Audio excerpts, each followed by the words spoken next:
हे तुलसी माँ, आपकी इस वीडियो को जो भी सच्चे दिल से लाइक करे, उसके घर में स्थायी रूप से निवास बना लेना, उसकी झोली खुशियों से भर देना। जय तुलसी माँ, उसके घर में कभी अन्न धन की कमी मत होने देना। लाइक जरूर करें। तुलसी माँ को जल देते समय यह 3 शब्द बोलने चाहिए, इससे सभी मनोकामनाएं पूर्ण हो जाती हैं।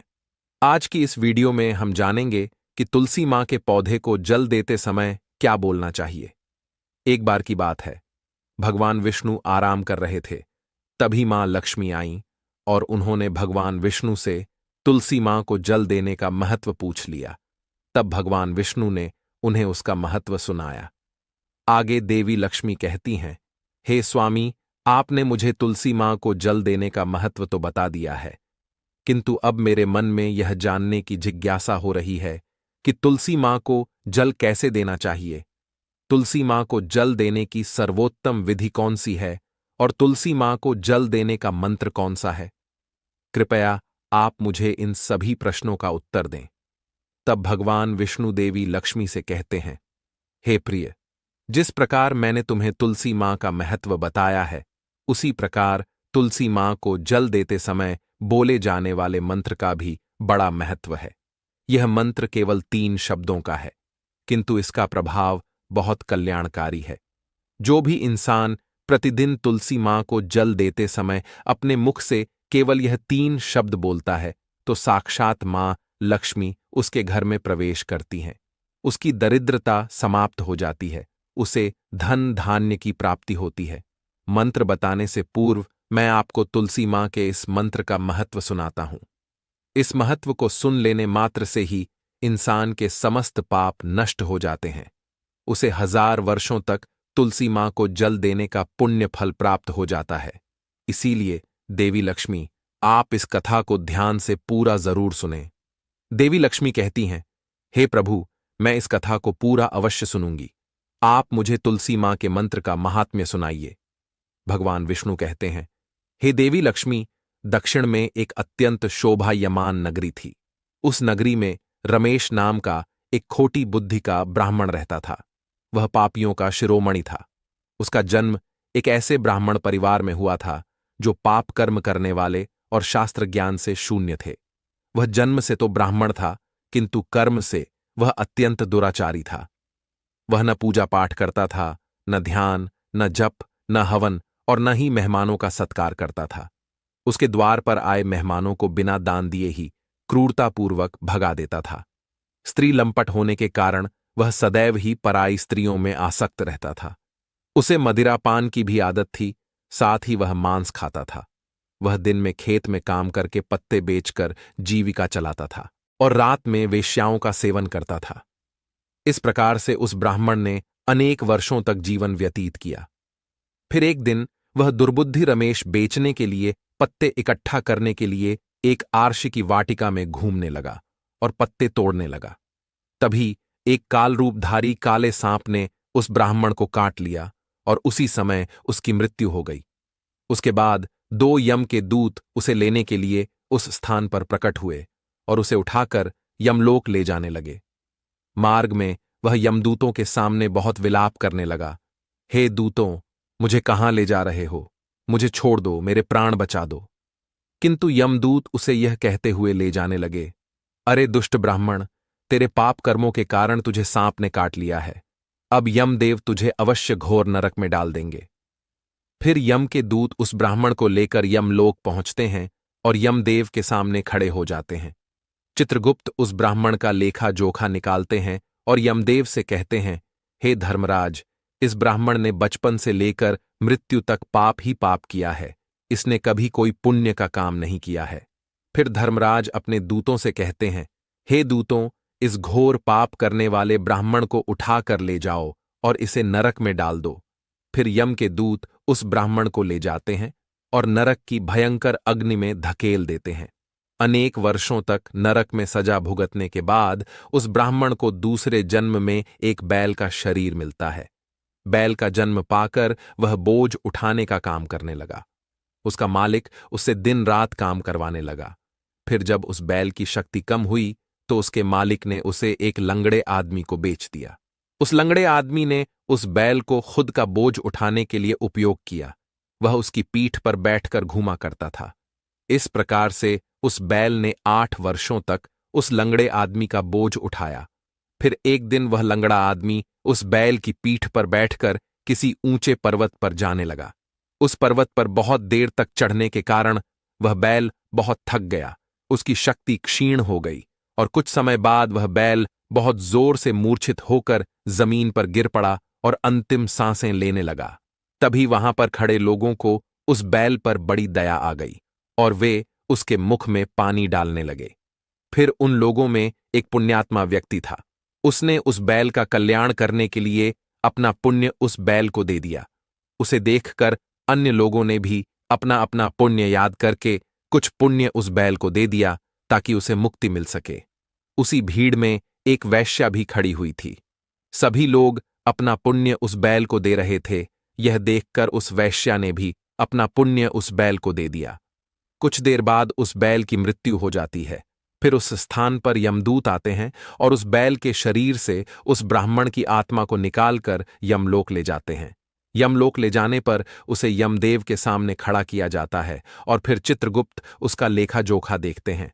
वे आश्चर्य में पड़ जाते हैं क्योंकि उस वैश्या के द्वारा उस बैल को दिया हुआ पुण्य बहुत बड़ा होता है। उस पुण्य के प्रभाव से सभी जन्मों के पाप नष्ट हो जाते हैं। फिर यमदेव उस ब्राह्मण के सभी पाप क्षमा करते हैं और कहते हैं, हे ब्राह्मण, उस वैश्या ने तुझे अपना पुण्य देकर तुझ पर बड़ा उपकार किया है। केवल उसी के पुण्य के कारण तुम्हारे सब जन्मों के पाप नष्ट हो गए हैं और यमदेव उसे फिर से इंसान जन्म प्रदान करते हैं। इस बार वह पृथ्वी पर आकर एक उत्तम ब्राह्मण कुल में जन्म लेता है। उस महापुण्य के प्रभाव से उसे इस नए जन्म में अपने पूर्व जन्म की बातें याद आने लगती हैं। जब वह ब्राह्मण बड़ा हो जाता है तो उसे याद आता है कि पिछले जन्म में जब वह बैल था तब एक वैश्या ने उसे उसका पुण्य दे दिया था। इसीलिए उसके मन में उस वैश्या के बारे में जानने की इच्छा होती है और उस महापुण्य के बारे में जानने के लिए वह वैश्या का पता लगाकर उसे ढूंढते हुए उसके नगर में चला जाता है। वह वैश्या अब बूढ़ी हो चुकी थी। फिर जब उसे वह वैश्या मिल जाती है तो वह उसके सामने जाकर उसे बार बार प्रणाम करता है और उस वैश्या का धन्यवाद करने लगता है। वह वैश्या कहने लगती है, हे ब्राह्मण श्रेष्ठ, आप कौन हैं और किस कारणवश आप मुझ वैश्या को धन्यवाद दे रहे हैं? मैंने आपका कौन सा कार्य किया है जो आप मुझे नमस्कार कर रहे हैं? तब वह ब्राह्मण कहता है, हे मां, मैं वही बैल हूं जिसे तुमने अपना पुण्य दे डाला था। अपने पाप कर्मों के कारण मुझे पिछले जन्म में बैल होना पड़ा था। उस पर्वत पर जब मैं मर रहा था तो तुमने मुझे अपना पुण्य दिया था। तुम्हारे पुण्य के प्रभाव से ही आज मुझे फिर से इंसान जन्म मिला है। तुम्हारे द्वारा दिए गए उसी पुण्य के कारण मुझे अपने पूर्व जन्म की सारी बातें याद हैं। किंतु हे मां, मैं आज यहां पर यह जानने के लिए आया हूं कि तुमने मुझे उस समय पर अपना कौन सा पुण्य दिया था जिस कारण से मेरे सभी जन्मों के पाप नष्ट हो चुके हैं। मैं उस पुण्य के बारे में जानना चाहता हूं। तब वैश्या ने कहा, हे ब्राह्मण श्रेष्ठ, मैंने तो अपने जीवन में कोई पुण्य के काम नहीं किए हैं, किंतु मेरे घर में एक तोता है जो पिंजरे में रहकर हमेशा कुछ बोलता रहता है, जिसे सुनकर मेरा अंतःकरण पवित्र हो गया है। उसी तोते के द्वारा बोले गए मंत्र का पुण्य मैंने तुम्हें दान में दिया था। फिर वह वैश्या और वह ब्राह्मण उस तोते के पास जाते हैं और उसे पूछने लगते हैं, हे शुक, तुम कौन सा मंत्र बोलते रहते हो जिससे हमारे जीवन का उद्धार हुआ है? यह मंत्र तुम्हें किसने सिखाया और इस मंत्र का क्या अर्थ होता है? तब उस तोते ने अपने पूर्व जन्म का वृत्तांत सुनाना आरंभ किया। वह तोता कहने लगा, हे ब्राह्मण श्रेष्ठ, पिछले जन्म में मैं एक ब्राह्मण था। मैं अपने ज्ञान के अहंकार में अंधा हो चुका था। मैंने कभी गुरुजनों का आदर नहीं किया, सदैव ही उनका अपमान किया। मुझे अपने ज्ञान पर इतना अधिक घमंड हो गया था कि जिस कारण से मेरा क्रोध बहुत अधिक बढ़ गया और मैं सभी से द्वेष करने लगा। अन्य मनुष्यों को तुच्छ समझने लगा, विद्वानों का भरी सभा में अपमान करने लगा। फिर कालांतर में मेरी मृत्यु हो गई और मुझे यमलोक ले जाया गया। पूज्यजनों और गुरुजनों का अपमान करने के कारण मुझे तोते के कुल में डाल दिया गया। और मेरा जन्म एक तोते के रूप में हुआ। मेरे पाप कर्मों के कारण छोटी अवस्था में ही मेरा अपने माता पिता से बिछड़ाव हो गया। फिर मैं पेड़ की डाल पर बैठकर रो रहा था तो उसी स्थान से कुछ मुनि जा रहे थे। उन्होंने मेरी दयनीय पुकार सुनी और मुझे लेकर अपने आश्रम में चले गए। वहां उस आश्रम पर उन्होंने मुझे एक सुंदर पिंजरे में रखा और मेरा अच्छी तरह से ख्याल रखा। वे मुझे प्रतिदिन भोजन दिया करते थे और पढ़ाते थे। उस स्थान पर वे आर्षि मुनि, उनकी स्त्रियां और बालक सभी प्रतिदिन तुलसी मां के पौधे को जल देते थे और उसके सामने एक मंत्र का जाप करते थे। उन्हीं के मुख से बार बार उस मंत्र को सुनकर मैंने उसे रट लिया और तभी से मैं उस मंत्र को जान गया हूं और वही मंत्र मैं दिन रात बोलता हूं। उस मंत्र के प्रभाव से मेरी कभी मृत्यु नहीं हुई और मेरी आयु 100 वर्ष की हो गई और मैं इतने वर्षों तक जीवित रहा। इसी बीच एक रात को एक चोर उस स्थान पर आ गया और उसने मुझे वहां से चुरा लिया और फिर इस वैश्या ने मुझे उस चोर से खरीद लिया। इस वैश्या के घर पर आने के बाद भी मैं उस मंत्र को बोलता रहता था, जिसे सुनकर इस वैश्या का मन भी पवित्र हो गया और इसने वैश्या का काम छोड़कर भगवान विष्णु की भक्ति करने लगी। उसी मंत्र के प्रभाव से मेरे पूर्व जन्मों के सभी पाप नष्ट हो गए और उसी मंत्र के प्रभाव से इस वैश्या का भी अंतःकरण पवित्र हो गया। हे ब्राह्मण देवता, उसी मंत्र के पुण्य से आप भी पाप मुक्त हो गए हैं। इस प्रकार से तोते ने उस ब्राह्मण को और उस वैश्या को सारा वृत्तांत सुना दिया, जिसे सुनकर वह ब्राह्मण और वैश्या दोनों ही अत्यंत प्रसन्न हुए और फिर वे दोनों ही प्रतिदिन तुलसी मां को जल देकर उस मंत्र का जाप करने लगे। फिर वह वैश्या और वह ब्राह्मण तीनों उस मंत्र के प्रभाव से दिव्य विमानों में बैठकर विष्णु लोक को चले गए। भगवान विष्णु कहते हैं, हे देवी मां लक्ष्मी, देखा आपने, केवल तुलसी मां के इस मंत्र के प्रभाव से उस तोते, उस वैश्या और उस ब्राह्मण के सभी पाप नष्ट हो गए हैं। इसीलिए प्रत्येक इंसान को रोज तुलसी मां को जल देते समय इस एक मंत्र का उच्चारण अवश्य करना चाहिए। हे देवी, वह मंत्र इस प्रकार है, इसे तुम ध्यान से सुनो। ओम वृंदावन स्वाहा, ओम वृंदावन स्वाहा। भगवान विष्णु कहते हैं कि जो भी स्त्री प्रतिदिन तुलसी मां के समक्ष इस मंत्र का उच्चारण करेगी वह सौभाग्यशाली बनेगी। जो भी पुरुष तुलसी मां के सामने इस मंत्र का उच्चारण करेगा उसे अक्षय धन की प्राप्ति होगी। जिस घर के सामने प्रतिदिन तुलसी मां की पूजा की जाएगी उस घर में साक्षात लक्ष्मी का वास होगा। तुलसी मां का यह मंत्र मंत्रराज कल्पतरु है। यह समस्त फलों को प्रदान करने वाला है। अतः जो भी तुलसी मां के सामने इस मंत्र का उच्चारण करेगा उसे संपूर्ण सिद्धियां प्राप्त होंगी। स्त्रियों को सदैव ही स्नान करके, अपने बाल बांधकर, मांग में सिंदूर भरकर प्रतिदिन तुलसी मां को जल देना चाहिए और इस मंत्र का उच्चारण करना चाहिए। रोज तुलसी मां के पौधे की परिक्रमा करनी चाहिए, इससे सभी दोष नष्ट हो जाते हैं। प्रतिदिन शाम के समय तुलसी मां के पास दीपक जलाना चाहिए और तुलसी मां के पास बैठकर भगवान विष्णु की आराधना करनी चाहिए। तुलसी मां के पास दीपक जलाने से इंसान को धन धान्य की प्राप्ति होती है। हजारों अमृत के घड़ों से नहलाने पर भी श्री हरि को उतनी तृप्ति नहीं होती जितनी वे मनुष्यों के द्वारा तुलसी मां का एक पत्ता चढ़ाने से प्राप्त करते हैं।